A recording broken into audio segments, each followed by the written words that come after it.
আইনের চোখ। বাংলাদেশ এখন স্বনির্ভরতার পথে অগ্রসরমান এক দেশ। জাতীয় বাজেটে বিদেশি সাহায্যের উপর নির্ভরতা এখন খুবই সামান্য। আমাদের নিজস্ব আয়ের একটি বড় উৎস হলো আয়কর। কিন্তু আয়কর নিয়ে মানুষের মধ্যে অজানা অনীহা কাজ করে ভীতি। গবেষণায় দেখা যায় আয়কর আইনের জটিলতার জন্যই অনেক মানুষ আয়কর আতঙ্কে ভোগেন, আয়কর দিতে চান না। সুপ্রিয় দর্শক মণ্ডলী, আইনের চোখ অনুষ্ঠানে আপনাদের স্বাগত জানাচ্ছি। একটি রাষ্ট্রের অর্থনৈতিক উন্নয়নের জন্য যেমন নাগরিকের আয়কর দেওয়া জরুরি, ঠিক তেমনি নাগরিক যেন আয়করকে জুলুম না মনে করেন তার নিশ্চিত করার দায়িত্ব রাষ্ট্রের। আয়কর আইন তাই হওয়া প্রয়োজন জনবান্ধব। আমাদের আয়কর আইন কতটা জনবান্ধব? আজকের অনুষ্ঠানে আমরা সেই প্রশ্নের উত্তরই খোঁজার চেষ্টা করব। আসুন অনুষ্ঠানের শুরুতেই আমরা আয়কর আইন নিয়ে একটি প্রতিবেদন দেখে নিই, তারপর আমরা এই আলোচনাকে এগিয়ে নেব।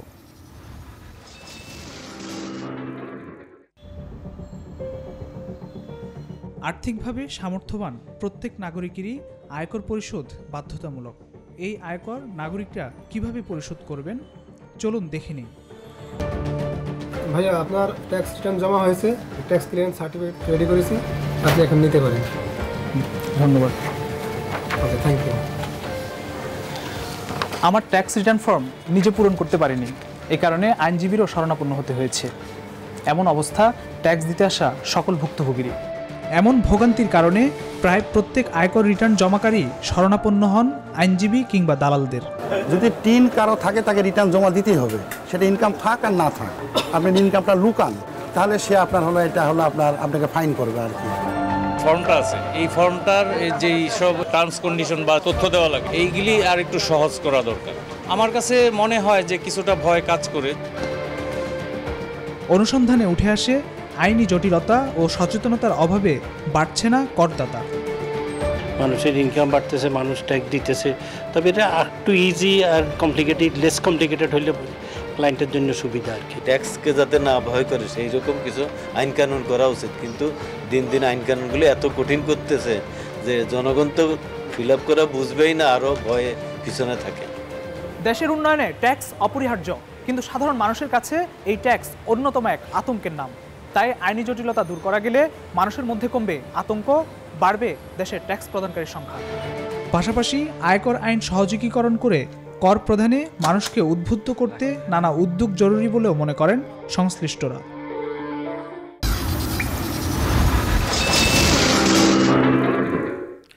প্রিয় দর্শক, আয়কর নিয়ে আলোচনার জন্য আমরা স্টুডিওতে আমন্ত্রণ জানিয়েছি বিশিষ্ট আয়কর আইনজীবী অ্যাডভোকেট আবু আমজাদকে।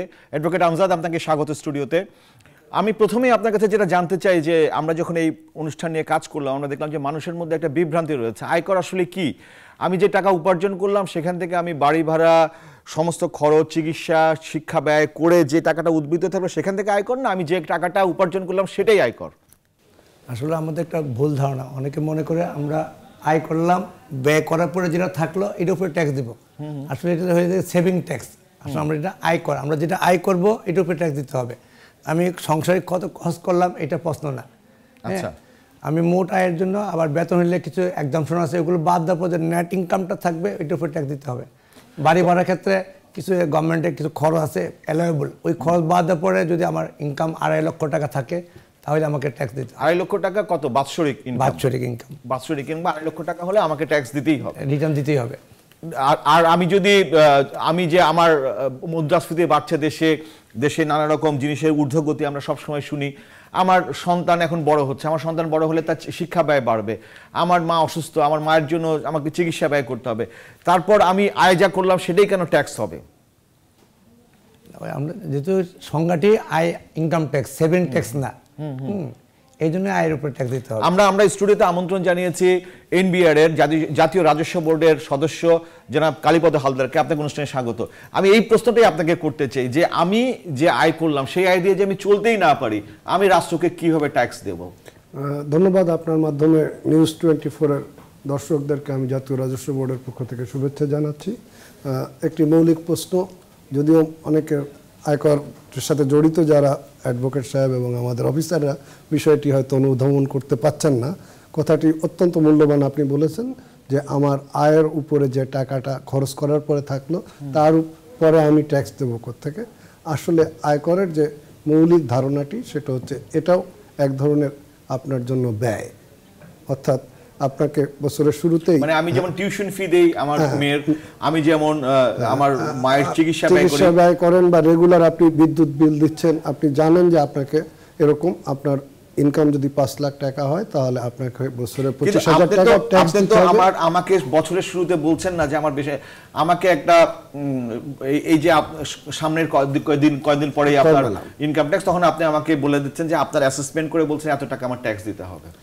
না, এটা আসলে আইনের যেটা আপনি বলছেন যে আমাদের জনসাধারণকে জানানো দরকার যে তাকে বছর শেষে কত টাকা ট্যাক্স দিতে হবে, এবং আমাদের আইনেই আছে যে আপনি কোয়ার্টারলি অর্থাৎ প্রতি 3 মাস পর পর আপনার যে সেটা তো যদি আমার 4 লক্ষ টাকার বেশি ট্যাক্স হয়, তো সেটা আমি বলবো সবাইকে যে আপনাকে আগে থেকে যেমন আপনার কিছু নির্ধারিত ব্যয় থাকে স্কুলের বাচ্চাদের টিউশন ফি, ওরকম হিসাব করে রাখলে হয়তো একটু সুবিধা হবে। আমি তো দাদা নির্ধারিত ব্যয়টা আমি জানি, আমার বাচ্চার শিক্ষার জন্য কত ব্যয় হবে, আমার অফিসে বাড়ি ভাড়ার জন্য কত ব্যয় হবে, এবং বিদ্যুৎ বিল কত হবে, আমার গ্যাস বিল কত হবে জানি। কিন্তু আমি তো আয়করটা আমার নভেম্বর মাসে আমার ইনকাম ট্যাক্সের লয়ার বা দালাল একটা অ্যাসেসমেন্ট করে আমাকে একটা কাগজ ধরিয়ে দিল যে আপনাকে এত টাকা দিতে হবে। অল অন এ সার্টেন আমার কাছে একটা বড় খরচের বোঝা, যেটার জন্য আমি প্রস্তুত না। এখানে কি কোনো আধুনিকায়নে আনা যায় না? এটার কি অন্য কোনো চিন্তা ভাবনার কোনো উপায় নেই? আসলে এটা চিন্তা ভাবনা না, আমাদের আইনেও আছে। সেটা হচ্ছে যাদের নির্ধারিত ইনকাম থাকে, অর্থাৎ বেতন খাতের আয়, বিভিন্ন সোর্স থেকে যারা আসে, সেক্ষেত্রে কিন্তু আমরা যারা প্রদানকারী অর্থাৎ আয় যে উৎস থেকে হয় সেখান থেকে আমরা আয়ের উৎসমুখেই কর্তন করে রেখে মানুষকে স্বস্তি দেওয়ার চেষ্টা করছি। এক্ষেত্রে আপনারা শুনলে নিশ্চয়ই খুশি হবেন যে আমরা প্রায় 60টির মতন খাতে আমরা মানুষের যখন আয় উৎপন্ন হচ্ছে অর্থাৎ অর্জিত হচ্ছে, সেই অর্জনকালেই আমরা এটাকে কর্তন করে রাখলে সুবিধা হয় যে মানুষ তখন আর কর ভারটা এইভাবে একবারে বছরের শেষে আপনি যেটা বলতে চাচ্ছেন সেটা কিছুটা সত্য। অনেক করদাতাদের ক্ষেত্রে তাদের হয়তো জানা থাকে না যে আমাকে কত ট্যাক্স দিতে হবে, বিশেষ করে যারা ক্ষুদ্র মাঝারি শিল্প করে। এবং আপনারা বলছেন যে বাংলাদেশের অর্থনীতির ভিত্তিমূল হয়ে গেছে এখন ক্ষুদ্র এসএমই, ক্ষুদ্র মাঝারি, এবং ক্ষুদ্র মাঝারিটা একটা অনিশ্চয়তায় ভরা ব্যবসা। তাদের জন্য কি আপনি মনে করেন না যে তাদের জন্য একটু প্রণোদনা বা তাদের ব্যক্তিগত করের ক্ষেত্রে তাদের জন্য একটু সহানুভূতির দৃষ্টি সবাই কামনা করে? অবশ্যই আমাদের মতন একটি উন্নয়নশীল দেশে এসএমই একটা গুরুত্বপূর্ণ ভূমিকা রাখছে, এবং সরকার অন্য ধরনের প্রণোদনাও দিচ্ছে এসএমই ফাউন্ডেশনের মাধ্যমে। এবং অলরেডি আমাদের আইনেই তাদের একটি নির্দিষ্ট পরিমাণ টার্নওভার পর্যন্ত কোনো আয়কর দিতে হয় না, এই ব্যবস্থা রাখা হয়েছে। এবং ক্ষুদ্র ও কুটির শিল্পের জন্য আমরা যথেষ্ট কর ছাড় দিয়ে রেখেছি। আমি একটু অ্যাডভোকেট আহমেদ আপনার কাছে জানতে চাই যে আমরা টিআইএন নাম্বার, এখন সবখানে টিআইএন নাম্বারটা লাগে। আপনি গাড়ি কিনতে যান, আপনি ব্যাংকে অ্যাকাউন্ট করতে যান, যেখানে যান টিআইএন নাম্বারটা লাগে। আমাদেরকে একটু বলবেন টিআইএন নাম্বার এবং আয়করের মধ্যে কোনো মৌলিক পার্থক্য আছে কিনা, থাকলে কি সেটা? টিআইএন নাম্বার কিছু গভর্নমেন্ট 184 ধারায় কিছু ক্ষেত্রে বলেছে এই 3 নাম্বার নিতেই হবে, আর রিটার্ন হইলো ইনকাম এক্সিড করলে রিটার্ন দিতে হবে। ওকে, 3 নাম্বার নিলে একদম কম্পালসারি 3 নাম্বার দিতে হবে, এটা বলা নাই। যেমন আমি একটা ফ্ল্যাট যদি কিনতে যাই, তো আমি যদি ফ্ল্যাট কিনতে যাই তাহলে আমাকে টিআইএন নাম্বার লাগবেই, না হলে আমি ফ্ল্যাট কিনতে পারবো না। কিন্তু আমি ধরেন ধার কর্জ করে বা আমি জমানো টাকা দিয়ে একটা ফ্ল্যাট কিনলাম, সেইটা কেনার পর আপনি যদি আমাকে বলেন যে এখন আপনি যেহেতু ফ্ল্যাট কিনেছেন আপনাকে রেগুলার দিতেই হবে, ট্যাক্স দিতেই হবে, তখন সেটা কি আমার জন্য একটা অত্যাচার হয় না? আমার না, এটা একটা স্বাভাবিক। একটা বাংলাদেশের রাজধানীতে যে ভদ্রলোক ফ্ল্যাট কিনবে তার অবশ্যই একটা ভালো সোর্স অফ ইনকাম আছে। হ্যাঁ, সে যদি বাড়ির ফ্যামিলি কর্তা হয় তার নিশ্চয়ই একটা সোর্স অফ ইনকাম আছে তার ফ্যামিলি কর্তা চালানোর জন্য। তার অটোমেটিক ট্যাক্স হওয়ার কথা। সে ট্যাক্স কিন্তু আমি যদি জানো না, আমাদের স্টুডিওতে আছেন জনাব লিয়াকত, আপনার অভিযোগটা একটু যে আপনি যদি দেখেন যে লিয়াকত হোসেন উনি বাইরে ছিলেন এবং উনি অনেক কষ্ট করে সঞ্চয় করে একটা টাকা জমিয়েছেন, এখন উনি একটা ফ্ল্যাট কিনেছেন, এখন ওনাকে আপনারা এনবিআর এর লোকরা করছে যে তুমি এখন ফ্ল্যাটের মালিক, তোমাকে ট্যাক্স দিতেই হবে। কিন্তু উনি তো এটা, আপনি যদি আপনার কাহিনীটা একটু সংক্ষেপে বলেন, খুব সংক্ষেপে। আমি 2007 সালে লন্ডন থেকে আসার পরে একটি ফ্ল্যাটের কিস্তিতে ক্রয় করার জন্য চুক্তিপত্র করি বিল্ডিং টেকনোলজি আইডিয়া বিটিআই থেকে। তারপরে সমস্ত টাকা আমি কিস্তির মাধ্যমে পরিশোধ করি। তা আমার কি আপনি ক্যাশ করেছেন, ক্যাশে দিয়েছেন না পে অর্ডার? প্রতিটা টাকা আমি অ্যাকাউন্ট পে চেকের মাধ্যমে পরিশোধ করেছি। সমস্ত ডকুমেন্ট আছে, ব্যাংক স্টেটমেন্ট এবং সমস্ত কিছু, এবং যেখান থেকে আমি শেয়ার ব্যবসা শুরু করি। তারপরে 2007 সালে আসার পরেই আমি আবার শেয়ার ব্যবসার সাথে জড়িত হই। তো সেখান থেকে আমি প্রায় 20 লক্ষ টাকার মতো ইনকাম করি, যা স্টেটমেন্টও আছে, বা যে কোনো সময় যে কোনো আইন প্রয়োগকারী সংস্থা বা এই এনবিআর এর সংস্থা যদি খোঁজ নেয় ওখানে, সেখান থেকে জানতে পারবে, দেখতে পারবে। সেখান থেকে প্রায় 20 লক্ষ টাকা ইনকাম করেছি। আর ইংল্যান্ডে প্রায় 40-50 লাখ ইনকাম করেছি। আমরা তো পারিবারিক খরচ আছে, বিভিন্ন সময় আছে, সেখান থেকে শেষ হয়ে গেছে। তারপর যা ইনকাম ছিল আমার শেয়ার মার্কেটে ছিল। তো পরবর্তীতে দেখা যাচ্ছে আমি ওই সেই 10 সালে কিন্তু ফ্ল্যাটটা ক্রয় করে টাকাটা পরিশোধ করে দিই, এবং তারপরে যে বাড়তি টাকাটা থাকে আমি 2011 সাল থেকে 18 সালের মধ্যে আমার এখন খোঁজ নিলে স্টেটমেন্ট দেখলেও বোঝা যাবে যে আমার সমস্ত ইনকামের সেই টাকাটাও চলে গেছে, আমার নিজের টাকা চলে গেছে। এখন আমার মানে নিজে চলার মতো শেয়ার মার্কেটে ধসে। অ্যাডভোকেট আমজাদ, এই ক্ষেত্রে কি করণীয়? এখানে দুটো বিষয়, একটা হচ্ছে যে আমি কোনোভাবে একটা টাকা জমালাম, আমি বিশেষ করে বিদেশে যখন যারা কাজ করেন তারা একটা টাকা জমিয়ে নিয়ে এসেই কিন্তু দেশে একটা কিছু সম্পদ করতে চায়। তো উনি একটা সম্পদ করেছেন, এখন আপনি তার পিছনে কেন ছুটবেন যে তোমাকে এখন রেগুলার ট্যাক্স দিতে হবে? এটা একটা বিষয়। আরেকটা বিষয়, আমি দুটো বিষয় একসাথেই নেব এবং তারপরে আমি কালীপদ হালদার সাহেবের কাছে আসব। যে আরেকটা বিষয় হচ্ছে যে আমার এখন ভালো ব্যবসা, আমি এখন ভালো ইনকাম করছি, এখন আমি ট্যাক্স দিচ্ছি, কিন্তু একটা সময় হতেই পারে যে আমার ব্যবসা খারাপ, জোয়ার ভাটার এই দেশ, আমার ব্যবসা খারাপ, আমি এখন আগের মতো ইনকাম করছি না, বা আমি বেকার, আমি চাকরি হারিয়েছি, তখনও কেন আমাকে একই রকম টাকা ইনকাম ট্যাক্স দিতে হবে? এবং আয়কর বিভাগের আমরা দেখেছি খোঁজ নিয়ে, আয়কর বিভাগ কোনো টাকা কমাতে চায় না, মনে করে যে ইনকাম সবসময় বাড়বে এবং সবসময় ট্যাক্স বেশি দিতে হবে। আমার দুটো প্রশ্নের উত্তর যদি একটু দেন আপনি। আয়কর আইনে যেটা আছে, ওনার সম্পদ ব্যাখ্যা দিতে হবে, কোথা থেকে আনলো এটা উনি রিয়েলি যদি বলে এই জায়গা থেকে, এটা মানে এটা কোনো ট্যাক্স হবে না। যদি উনি শেয়ার বাজার থেকে ইনকাম করে আয় করে, শেয়ার বাজার ইনকাম এমনি করমুক্ত, বিদেশ থেকে আয় করে থাকলে এটা করমুক্ত, উনি যদি ডকুমেন্টে দেখায় তাহলে বিনিয়োগের জন্য কোনো ট্যাক্স দিতে হবে না। রাইট।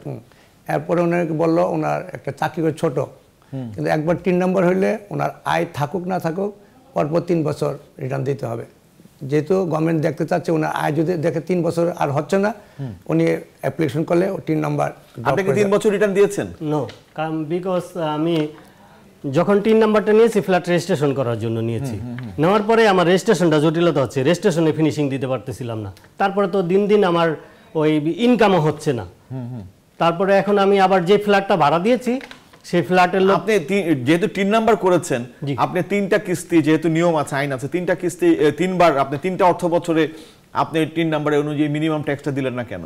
আমি যেটা 15 সালে করেছি, 15 সালের আপনাদের ফেয়ারের মধ্যে করেছি, তারপরে সেই আইনটা আমার জানা নেই, তারপরে আমার ইনকামও নাই, এবং আমি ফ্ল্যাটটাও রেজিস্ট্রেশন করতে পারতেছি না। এবং আমি তাকে ইনকাম না থাকলে আপনি যেহেতু 3 নাম্বার করেছেন এবং রাষ্ট্রের নাগরিক হিসেবে আপনি যদি মিনিমাম 3 নাম্বার মিনিমাম, এটা বোধহয় 5,000 টাকা না? না, মিনিমাম ট্যাক্স নাই। আপনি মিনিমাম ইনকাম যদি 2.5 লক্ষ উপরে না যায় তো ট্যাক্স দিতেই হবে না, কিন্তু রিটার্নটা দাখিল করতে হবে। রিটার্নটা দাখিল করেন আপনি? রিটার্নটা দাখিল করা হয়নি। আমি ওই যে আমার ফ্ল্যাট নিয়ে জটিলতায়, ওনাকে কোনো টাকা দিতে হবে না, ওনাকে কোনো ইনকাম ট্যাক্স, শুধু রিটার্নটা দাখিল করে, এটা তো একটা সহজ কাজ, এটা কেন আপনি করেন না? সেটাই আমার ফ্ল্যাট জটিলতা, যে আমার ভাড়াটিয়া সেটা অন্য বিষয়, সেই কারণে আমি পারতেছি না। এবং আপনার যেহেতু আপনি 3 নাম্বার করেছেন, রাষ্ট্রের নাগরিক হিসেবে আপনার দায়িত্ব অবিলম্বে 3টা রিটার্ন দাখিল করে, যেটা অ্যাডভোকেট আমজাদ বসির। সরি, এই প্রসঙ্গে আরেকটা প্রসঙ্গ বলে রাখি। এখন যে ফ্ল্যাটটা যা ভাড়া দিয়েছি, সেখানে আমি চিঠি আসলো আমি জানতে পারতেছি না সে কি চিঠি ধারণের মাধ্যমে চিঠিটা গায়েব করতেছে কিনা।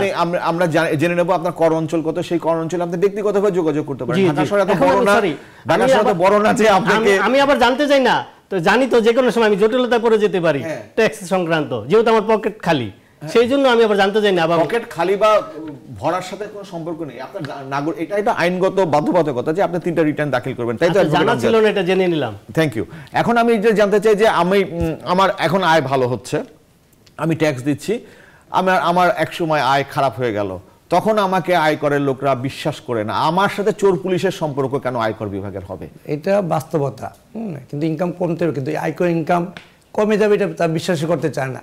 কেন দাদা আপনারা বিশ্বাস করতে চান না? আমরা কি চোর? আপনারা প্রথমেই কেন একজন আয়করদাতাকে চোর মনে করেন, বা তাকে মনে করেন সে বোধহয় কিছু হাইড করতে চাচ্ছে, সে বোধহয় কিছু গোপন করতে চাচ্ছে, সে বোধহয় ঠকাতে চাচ্ছে, এটা কেন মনে করেন? আচ্ছা, আমি কথাটা বোঝার চেষ্টা করছি। এটা কিছুটা সত্য আবার কিছুটা অসত্য, এই অর্থে যে আমাদের কর বিভাগে আমি মনে হয় সুদীর্ঘ 33 বছর চাকরি করছি। তো আমাদের সবার তার মন মানসিকতা একই না। যেমন আপনি সম্ভবত কিছুটা সাংবাদিকতা করেন, সবসময় সংবাদের পিছনে খুঁজতে থাকেন। তো আমাদের কর বিভাগের কর্মকর্তাদের এমন একটা ধারণা হয় স্বাভাবিক যে প্রত্যেক করদাতাই হয়তো কিছু তার কর কম দেওয়ার চেষ্টা করছে, এই মানসিকতা থাকতেই পারে তাদের ভিতর। আবার করদাতাদের ভিতরও এক ধরনের ভুল ধারণা থাকে যে একবার যদি আমি এখানে পা দিই তাহলে হয়তো আমাকে অনেক হয়রান হতে হবে। অনেক করদাতা বলে যে ইনকাম ট্যাক্সের লোককে ম্যানেজ করলেই সব ঠিক হয়ে যাবে। এই ম্যানেজ করাটা কি দাদা, আমি একটু বুঝতে চাই। এটা ম্যানেজ করা অনেক কথা শোনা যায় যেটা হয়তো সর্বৈব সত্য না। আমাকে যদি একটু সময় দেওয়া হয় তাহলে আমি একটু ইতিহাসের কথা বলবো, কারণ আমাদের দেশের অর্থনৈতিক আপনার জন্য সময় আছে। এই আমাদের দেশের অর্থনৈতিক ব্যবস্থা আপনি নিশ্চয়ই জানেন 80-র দশক পুরাটা পর্যন্ত ছিল অনেকটা জাতীয়করণকৃত। তারপরে 90-এর দশকে আমরা আসলাম মিক্সড ইকোনমি। এখন আমরা মোটামুটি বাজার অর্থনীতি এবং গ্লোবাল অর্থনীতির ভিতর চলে আসছি। বলে এটা লুটের অর্থনীতি। আমি এভাবে বলতে পারবো না, বা আপনারা কেউ বললে কিছু করার নেই আমার। এখন যেটা হচ্ছে করদাতারা, তখন তো আর আমরা প্রত্যেকটা ব্যক্তিকেই কর অফিসে আসতে হতো, হয় উকিলের মাধ্যমে বা নিজের মাধ্যমে। আমরা 84 সালের যে আয়কর আইন ছিল সেটাকে বিভিন্ন প্রতি বছর আপনারা দেখেন বাজেটে একটি অর্থ আইন আসে। আমরা চেষ্টা করেছি জনগণের জন্য এবং করদাতাদের জন্য সহজ করার জন্য। এখন আপনারা নিশ্চয়ই জানেন স্বনির্ধারণী কর ব্যবস্থাপনা আমরা করেছি। রিটার্নের যে জটিলতা সেটাকে আমরা চেষ্টা করছি কমিয়ে আনতে। এমনকি আপনারা জানেন যাদের 25 লাখ টাকা পর্যন্ত এখন সম্পদের পরিমাণ না, তারা শুধুমাত্র তাদের আয়ের একটি বিবরণী দিলেই চলে। আমরা এভাবে সহজ করার চেষ্টা করছি, বিভিন্ন জায়গায় আয়কর মেলা করছি, তারপরে আপনার উপজেলা পর্যন্ত আমরা করদাতাদের মুখোমুখি হচ্ছি। আমাকে একটু থামাতে চাই, আমি ভুলে যাব। সেটা হলো আপনি বললেন সহজ করার চেষ্টা করছেন। এই যে আয়করের ফর্মটা আমার কাছে যেটা আছে, এই ফর্মটা আপনার কি মনে হয় যে আমার মতো সাধারণ একজন নাগরিকের পক্ষে একা এটা ফিল আপ করা সম্ভব? এটার জন্য তো আমাদের অ্যাডভোকেট আমজাদের মতো লোকজনকে লাগবে, তাদেরকে টাকা দিতে হবে, তারপর উনি ব্যস্ত থাকবেন, আবার ডেট পড়বে। এই ফর্মটা এত জটিল কেন? না, এটা আসলে আপনি যেটা বলছেন যে ফর্মটা দেখাচ্ছেন এই একমাত্র ফর্ম না। আমাদের যারা নিম্ন আয়ের বা মধ্যম আয়ের লোক, যাদের নির্দিষ্ট সোর্স আছে, ধরেন শুধুমাত্র বেতন আয়, এইসব জন্য আমরা বেশ ছোট রিটার্ন করেছি। সেটা হয়তো আপনি দেখেননি, বা আমি করদাতাদেরকে সবিনয় অনুরোধ করবো আপনারা আমাদের ওয়েবসাইটে যে বা অফিসে গেলে এই রিটার্ন ফর্মগুলো আমরা গত বছর থেকেই আমরা অনেক ছোট করে নিয়ে আসছি। আমি একটা জিনিস দেখলাম যে ভারতের ইনকাম ট্যাক্স যে ইয়েটা আছে, রিটার্নের যে সিস্টেমটা আছে, সেটা অনেক ইজি, অনেক খুবই, এবং ওখানে পারস্পরিক আস্থা বিশ্বাসের জায়গাটা অনেক অনেক স্ট্রং। আমাদেরটা এত ফর্ম এবং এখানে দেখেন কিছু কিছু প্রশ্ন আছে যে প্রশ্নগুলোর উত্তর আসলে দিতে গেলে চুরি, মানে আমাকে এটা বানিয়ে দিতেই হবে।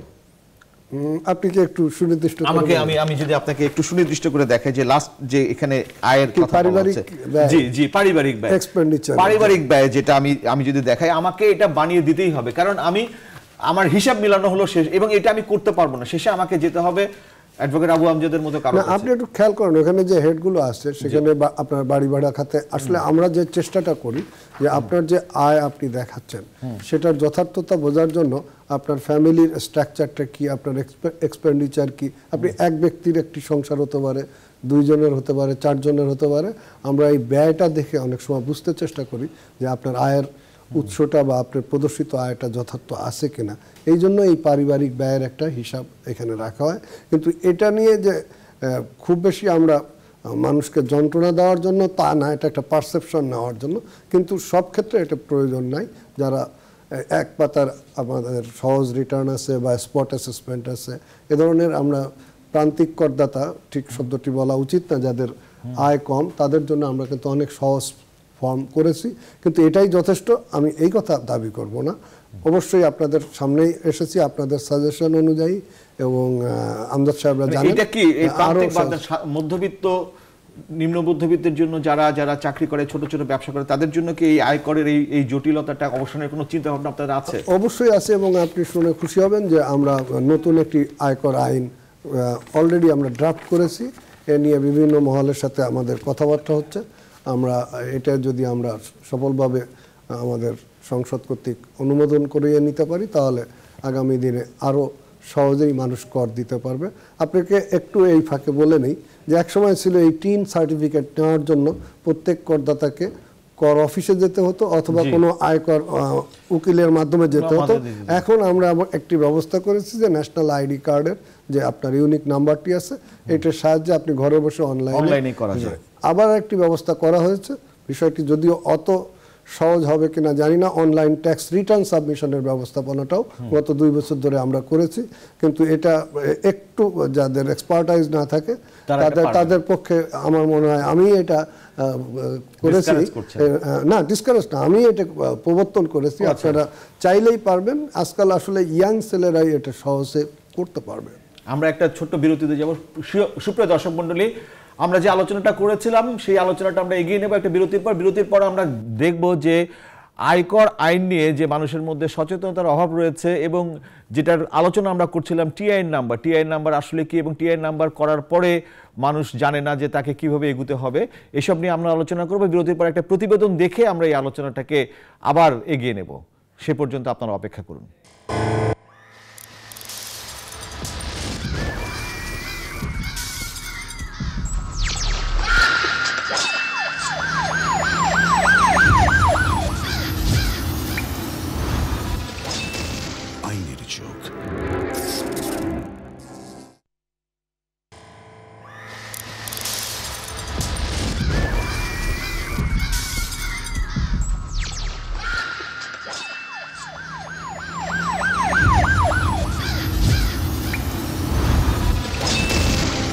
চোখ।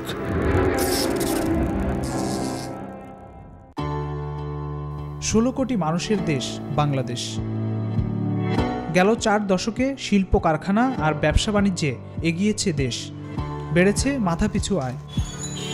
এত কিছুর পরও দেশে রাজস্ব আদায়ে আয়করদাতার সংখ্যাটা পিলে চমকে দেয়, যা মাত্র 15 লাখ। কি তার কারণ? নাকি আয়কর দেওয়ার সচ্ছলতায় ফেরেনি অধিকাংশ নাগরিক? অনুসন্ধানের গন্তব্য কাউরান বাজারের ক্ষুদ্র ব্যবসায়ী দোকান। দেখা গেছে এই বছর আপনার 5 লাখ টাকা ইনকাম হচ্ছে, আয়কর দিচ্ছেন, পরের বছর দেখা গেছে ব্যবসা করছে আপনার চালান সহকারী নেই। এখন এই চিন্তা করে আমি যদি একবার দিই, 2 বছর পর আমি দোকান ছাড়ি অন্য জায়গায় চলে যাবো, আমার নাম মামলা হয়ে যাবে। আমাদের কাছে তো আসে না ওইভাবে, আমরা তো ওই সম্বন্ধে জানিও না ভালো। ফুডে ব্যবসা করে আবার ট্যাক্স দেবো কিসের জন্য? ডেলি বিক্রি হয় 30,000 টাকা, লাভ হয় 2500 টাকা, ঠিক আছে, মাসে আসে 75,000। আয়কর দেন আপনি? আয়কর আমি দিই না, আমার ভাই দিচ্ছে। দুলাল মিয়ার মতো এমন অনেক ক্ষুদ্র ব্যবসায়ী ও অসংখ্য পেশাজীবী রয়েছেন যাদের আয়কর দেওয়ার সামর্থ্য হয়েছে, কিন্তু রাষ্ট্রের বিপুল পরিমাণ আয়করের বোঝা বইতে হচ্ছে মুষ্টিমেয় কিছু লোককে। এই আয়কর নিয়ে কতটা সচেতন ব্যাংকগুলো কিংবা রাজস্ব বোর্ডের আছে কি কোনো নির্দেশনা? আয়কর রিটার্নটা চান কিনা বা আপনাদের কোনো আইন আছে কিনা? আয়কর রিটার্ন চাওয়ার ক্ষেত্রে আমাদের কোনো আইন নেই, এনবিআর এর কোনো সার্কুলারও এরকম নেই, বাংলাদেশ ব্যাংকের কোনো সার্কুলারও নেই। আমাদের যেটা সার্কুলার আছে বাংলাদেশ ব্যাংকের প্লাস আমাদের ব্যাংকের, সেটা হচ্ছে টিন সার্টিফিকেটটুকু নেওয়া ট্যাক্স কাটার ক্ষেত্রে। শোরুম থেকে গাড়ি কেনায় আয়কর রিটার্নের বিষয়েও নেই বাধ্যবাধকতা। গাড়ি কেনার ক্ষেত্রে ট্যাক্স রিটার্ন জমা দিতে হচ্ছে না, তবে জানি না যে মানে ট্যাক্স রিটার্ন জমা দিতে হয় কিনা গাড়ি কেনার সময়। কাস্টমার যে এত টাকা দিয়ে গাড়িটা কিনতে আসছে, এটার আসলে টাকাটা কি ব্ল্যাক নাকি হোয়াইট বা কোনো ট্যাক্স রিটার্ন আপনি নেন কিনা? শোরুম থেকে আমরা যারা গাড়ি সেল করি, আমাদের কাছে কোনো ধরনের কোনো নির্দেশনা নেই। কথায় আছে 10-এর লাঠি 1-এর বোঝা, অথচ ট্যাক্স আদায় বাস্তবতা হলো মাত্র 15 লাখ মানুষের ট্যাক্সের টাকা চলে 16 কোটি মানুষের এই রাষ্ট্র, যা দেশের উন্নয়ন অগ্রগতির পথে বড় বাধা। দেশের রাজস্ব বাড়াতে নাগরিক সচেতনতার পাশাপাশি কাঠামোগত উন্নয়ন জরুরি বলে মনে করেন সংশ্লিষ্টরা।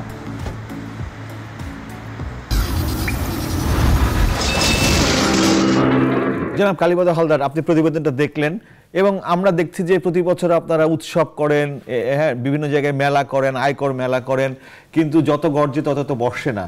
আমাদের যে নেটটা এখন মাত্র 15 লক্ষ, এবং সেদিন বৃহস্পতিবারে জাতীয় সংসদে মাননীয় অর্থমন্ত্রী বলছিলেন যে টোটাল টিআইএন নাম্বার আছে 37 লক্ষ কিছু সামথিং, এরকম একটা 15 লক্ষ লোক ট্যাক্স দেয় আমরা অনুসন্ধানে পেয়েছি। এটা কি আমাদের 17 কোটি 16 কোটি দেশের মানুষের জন্য খুবই নগণ্য নয়? আমি একটু পরিসংখ্যানের দিকে যাচ্ছি, অবশ্যই এটি খুবই কম, কিন্তু যদি আমরা 5 বছর আগেই যাই বা 4 বছর, দেখা যাচ্ছে আমাদের 2013-14 সালে মাত্র করদাতার সংখ্যা ছিল টিআইএন 12 লক্ষ, সেখানে এখন 37 লক্ষ, অর্থাৎ 25 লক্ষ করদাতা নিবন্ধিত হয়েছেন আয়কর বিভাগের সাথে। এটা আমরা কিছুটা দাবি করতে পারি যে করদাতারা কিন্তু স্বয়ংক্রিয়ভাবে নিজেরাই নিবন্ধিত হয়েছেন, আমরা জবরদস্তি করে তাদেরকে এনেছি এমনটি না। তো এটাকে একভাবে দেখা যায় যে প্রায় 200 গুণ করদাতার সংখ্যা বৃদ্ধি পেয়েছে। আবার যদি আপনি ধরেন যে 16 কোটি লোক, আসলে 16 কোটি লোকের ভিতর তো শিশু, কিশোর, বৃদ্ধ আছে, এটাকে অনেক সময় আমরা বিভ্রান্ত হই যে 16 কোটির 1% করদাতা না, কিন্তু আয়যোগ্য লোকের সংখ্যা আমাদের কত। আরেকটি প্রতিবেদনে চমৎকার কথা উঠে এসেছে, সেটা হচ্ছে আমাদের মাথাপিছু গড় আয় বৃদ্ধি, এটা একটি বড় বিষয়।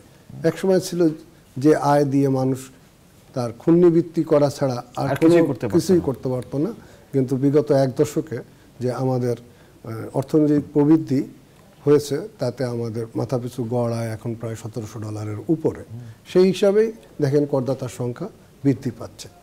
আর যেটা এখানে আমি প্রতিবেদনে দেখলাম, হ্যাঁ ওনাদের কথা কিছু সত্য, আমাদের দেশের অর্থনীতি কিন্তু এখনও ইনফর্মাল, অর্থাৎ অপ্রাতিষ্ঠানিকভাবে বেশিরভাগ লোক তার আয় করেন অনির্দিষ্ট আয়, আজকে আয় আছে কালকে থাকে না।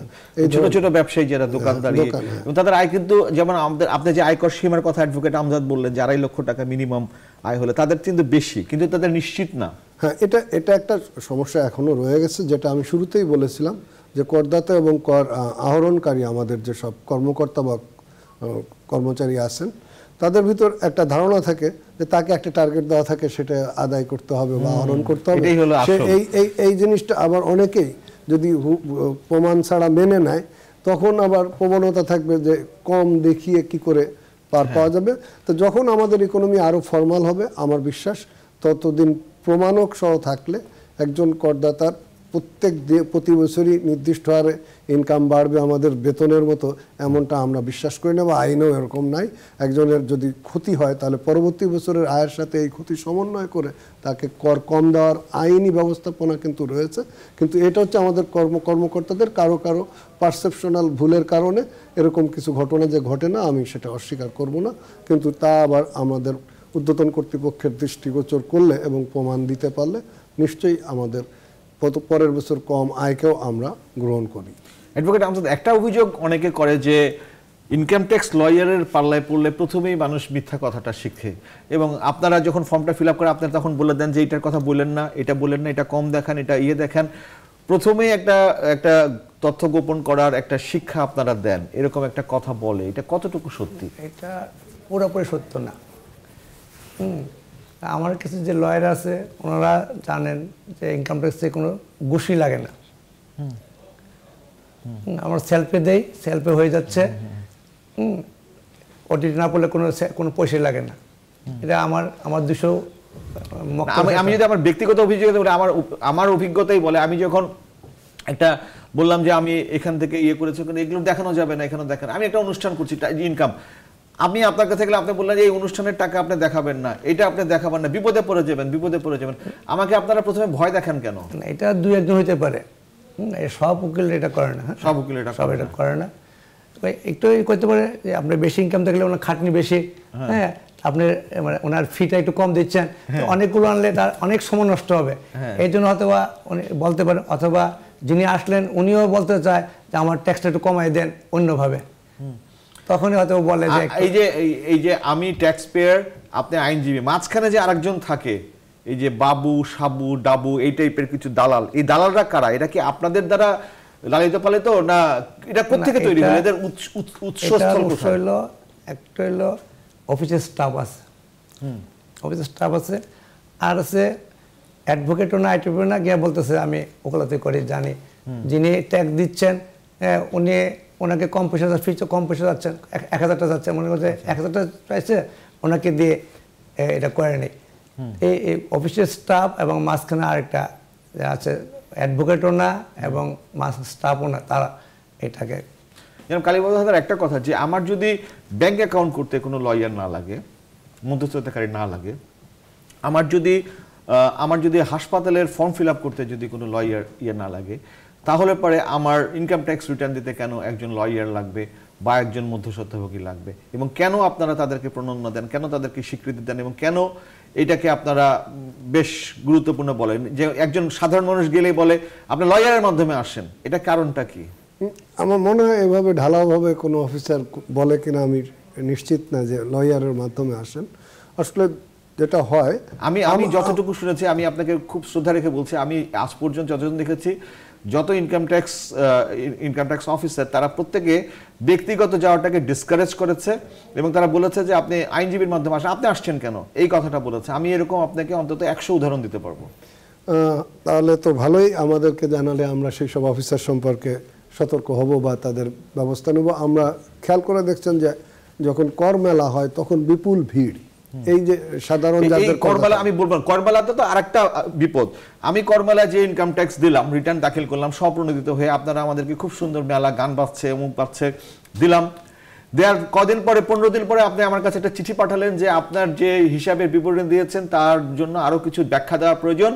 77-এর 1 অনুযায়ী আপনি আমাদের আয়কর অফিসের এত নম্বর অঞ্চলে এসে আপনি এ দেবেন, মরার উপর খাড়ার ঘা।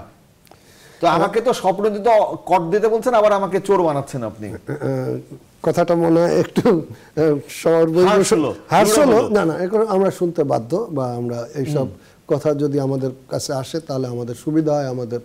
আমরা অনেক সময় খুব আত্মতৃপ্তিতে ভুগি যে সামনে এসে মানুষ সব ভালো কথা বলে যাচ্ছে, হয়তো ভীতিতেই ভালো কথা বলে যাচ্ছে। আপনাকে ধন্যবাদ যে আপনার সাহস করে আপনি সত্য কথা বলছেন কিনা জানি না, তাহলে বলছেন। তো যেটা হচ্ছে যে মেলায় যে কর রিটার্নগুলো দাখিল করা হয়, নর্মালি এগুলো আমরা 1%ও বাছাই করা হয় না। এখানে অনেক সময় দেখা যায়, আপনি যেমন বলছেন উনি সব মানুষ যেমন সৎ না, আবার আমার সব অফিসার সৎ, এটাও ঠিক না।